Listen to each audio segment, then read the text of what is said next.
بصوا كده بقى، بسم الله ما شاء الله. ادي ايه بعد ما خلصتهم، بعد ما حشيتهم خالص وقفلتهم بخله، ادي ركنتهم على جنب عشان غيرت الصينيه طلعت صغيره عليهم. نقلت هنا ايه البطاطس بالفلفل بالطماطم بالبصل بالتوابل هنا كده. وبعد كده هرص كده فوقيهم. بصوا ما شاء الله، تقريبا الصينيه دي كمان يا جماعه مش هتكفي، مش عارفه ليه. بصوا ما شاء الله اهو. ممكن بقى اكمل ايه، احط ايه صينيه تاني مفيش مشكله. بقيت ايه الوراك اهو. بصوا كده بسم الله ما شاء الله. ادي ايه الكميه اللي انا ايه هما إيه الوراك كل ما تكون اكبر عشان تاخد الحشو اللي انا ايه حشيته.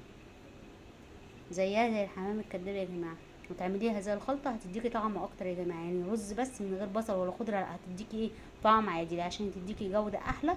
ان انتي تعملي نفس الخطوات اللي هي زي خلطه المحشي كده، بس ني في ني، ما سبكتلهاش.